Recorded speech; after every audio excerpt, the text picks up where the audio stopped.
Do you know what? Speaking of which, my next question is actually around Eric Bischoff. I interviewed Eric Bischoff around this time last year, and he said if you get one person to interview, make sure it's Ernest the Cat Miller, because he's just He did not non-stop. say that. He did say that. He did not. I am telling you, he said that. He went, get Ernest on.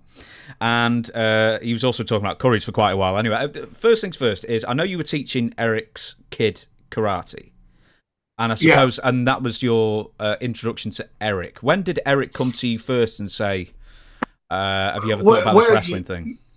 And let me clear something up. I wasn't teaching Eric's son karate. I had a karate business with over 300 students. And Garrett, which is Eric Bischoff's son, just happened to be one of my students. And the mother used to bring him in all the time. I didn't even know who his father was. So with knowing that, this kid worked hard, good-looking kid. He worked hard. He loved martial art. He did something that I tell my kids today to always do. Ask questions. It's okay to ask questions. If you don't know, ask questions. Garrett will be the only student in there at 11 or 12 years old that was raised his hands. Hey, Mr. Miller, how do you do this?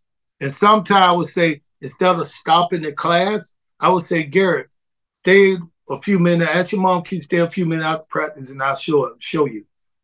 And she always say yes. And then she'll call me up. Hey, Mr. Miller, Garrett wanted to come in early. He wanted to work on your forms. He wanted to work on your katas. He wanted to work on. So it was like the hard work that he put in that brought him in to be eventually become one of my favorite students.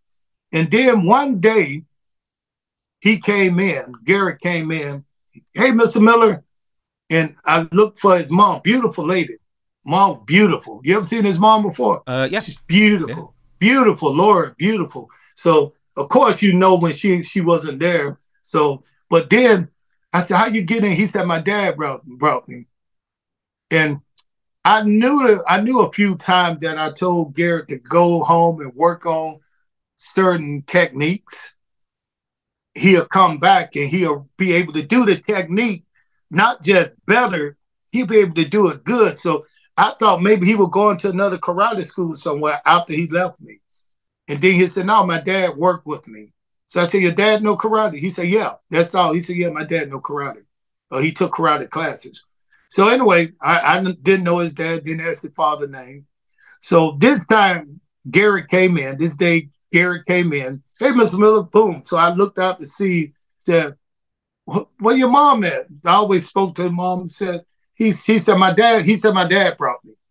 So I said, where your dad? Said, he on the telephone. So I looked outside the dojo, was where the glass window was. I looked outside the dojo and I saw this guy with dark hair. And he just kept walking the whole time, back and forth on his phone. So I still didn't know him. So anyway, we started to work out. And then when the class was over, the guy came in. I just remember he had the whitest teeth I ever seen and the darkest hair.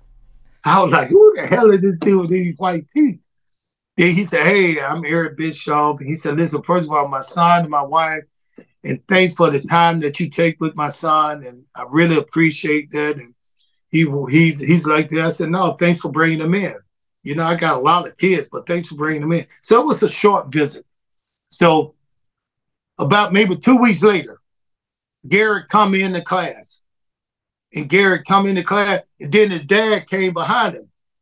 And then the dad had an old fold-up under his arm, a fold-up karate gi in his belt.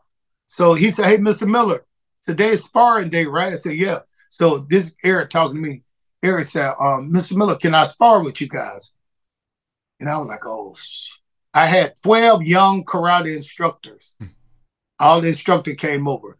And what I would do is line all the karate instructors up on one side. I let the kids rotate in all the way down to me. And once they get to me, we'll spar. So I said, yeah, you can start over there with the kids. And he said, okay. So he got in line. Oh, they put his gi on. He got in line over there. So I said, ready? Y'all ready? Bow, fight. So I'm just moving around, playing with the kids that's in front of me. And then I hear boom, boom, boom, boom, boom, boom. I looked down. I didn't know what was going on, but it sounded like somebody was getting at it. So boom, the bell run 2 minutes. You had 2 minutes to go, move down again. Then I started sparring with the kids. Everybody with kids in there but Eric and the black belt instructors. And so Eric moved down to the second instructor. And I still wasn't paying no attention, for I saw him bouncing around.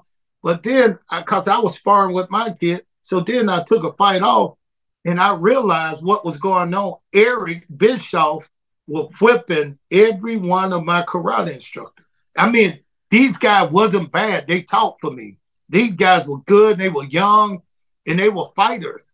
And Eric was beating each and every one of them. So I started to pay attention to him. So when he came in front of me, he bowed. I said, he'd have beat up all my teacher. So, it's like, okay, let me show this guy something. So we started moving around. And I was doing all kind of high-flying kick, bang, bang, bang. He couldn't move because of my range. So I kicked him, boom. I jump up, spin kick, boom. Hit him with another kick, boom. Hit him with a punch, and he'll come right back. And then I heard a voice cheering for him that usually cheer for me. I heard this voice say, instead of saying, come on, Sensei, I heard this voice say, come on, Dad. Come on, Dad. Then I realized, like, oh, this is somebody's father in here, and I don't have anything to prove. So what I started doing, I let it hit me one time. I let it get close to me, and I do a backward flip out of it. He'll do something. I grab his leg and flip past him. I'll throw a kick and hold it right at his face, let him know that I was there. So I didn't want him to think, oh, I want to beat up my kid karate instructor. I wanted to let him know that he was no match for me, but I wanted to do it in a respectful way where he wouldn't lose the respect of his son and himself.